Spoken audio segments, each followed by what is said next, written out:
শুধু বাংলাদেশ নয়, পার্শ্ববর্তী দেশগুলোর সঙ্গেও ভারতের সম্পর্ক খুব ভালো যাচ্ছে না। আজকের যে অন্তর্বর্তীকালীন সরকার প্রতিষ্ঠিত হয়েছে, তারা জনগণের রায়ের উপরে, মতামতের উপরে নিদর্শন করে তারা যত দ্রুত সম্ভব সংস্কারগুলোকে সম্পন্ন করে তারা দেশে নির্বাচনের মাধ্যমে জনগণের ক্ষমতা জনগণের হাতে তুলে দেওয়ার ব্যবস্থা করবে।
ফুলটা দিল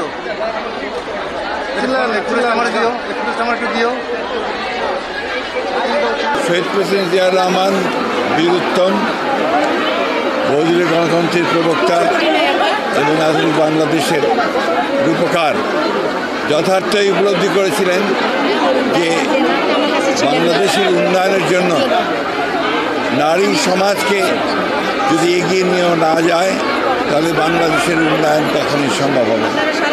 সেই জন্যই জনসংখ্যার অর্ধেক যে নারী সমাজ, তাকে এগিয়ে নিয়ে যাওয়ার জন্য সর্বপ্রথম একটা রাজনৈতিক কাঠামো নির্মাণের জন্য এই বাংলাদেশ জাতীয় মহিলা দল নির্মাণ করেছিলেন, প্রতিষ্ঠা করেছিলেন। এবং তিনি মহিলা মন্ত্রণালয় তিনি প্রথম সেটাকে তৈরি করেছিলেন। এবং এই অন্যান্য বিষয়গুলো যেমন মহিলাদের ক্ষমতায়ন, মহিলাদেরকে আপনার কর্মসংস্থান, পুলিশে নিয়োগ, চাকুরির ব্যবস্থা করা, তাদের শিক্ষার ব্যবস্থা করা, সর্বক্ষেত্রে তিনি মহিলাদেরকে এগিয়ে নিয়ে যাওয়ার জন্য তিনি কাজ শুরু করেছিলেন।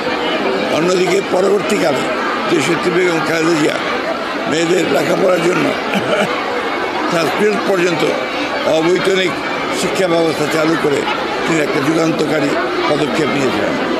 আজকে প্রায় দীর্ঘ 16 বছর ফ্যাসিবাদী আওয়ামী শাসনের হাত থেকে ছাত্র জনতার আন্দোলন মাধ্যমে আজকে দেশ মুক্ত হয়েছে।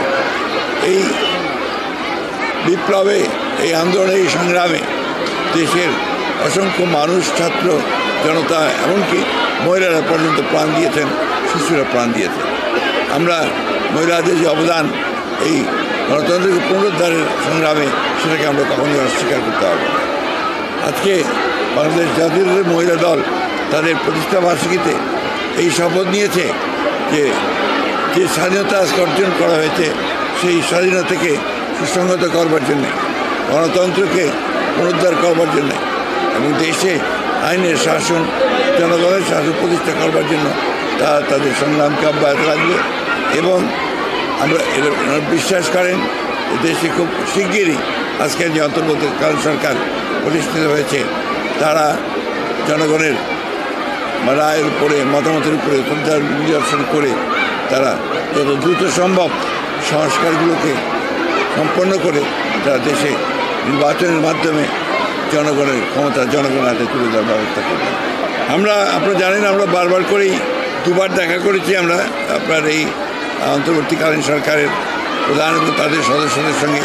প্রত্যেকবারই বলে এসেছি আমরা যে একটা সংস্কারগুলো ঘোষণা করে যেটা তারা করতে চান, সেগুলো জনগণের সামনে তুলে ধরা এবং সেটার সময় নির্ধারণ করা, যাতে করে সুনির্দিষ্ট একটা যৌক্তিক সময়ের মধ্যে নির্বাচন হতে পারে এবং জনগণের ক্ষমতা জনগণের হাতে তুলে দেওয়া যেতে পারে, সেই ব্যবস্থা করার জন্য আমরা তাদেরকে অনুরোধ করছি। আসলে ভারতবর্ষের যে আপনার পার্শ্ববর্তী দেশগুলোর সঙ্গে তাদের যে রাজনীতি এবং তাদের যে আচরণ, সেটা কোন প্রেক্ষিতে তারা কীভাবে করছেন সেটা তারা ভালো বোঝেন, সেটা বলেছেন। কিন্তু দুর্ভাগ্যজনকভাবে আমরা দেখতে পাচ্ছি শুধু বাংলাদেশ নয়, পার্শ্ববর্তী দেশগুলোর সঙ্গেও ভারতের সম্পর্ক খুব ভালো যাচ্ছে না। এটা অন্যতম প্রধান কারণ আমার কাছে যেটা মনে হয় যে ভারত সবসময় একটা প্রভুত্ব একটা রাজনীতি তারা এই দেশগুলোর সঙ্গে পার্শ্ববর্তী দেশগুলোর সঙ্গে করেছে, যেটা ভারতের জন্য শুভ বয়ে আনবে না, পার্শ্ববর্তী দেশগুলোর জন্য শুভ বয়ে আনবে। সুতরাং পারস্পরিক সম্মানের ভিত্তিতে, মর্যাদার ভিত্তিতে, পারস্পরিক স্বার্থের ভিত্তিতে এই সম্পর্ক গড়ে তোলা উচিত বলে আমরা মনে করি।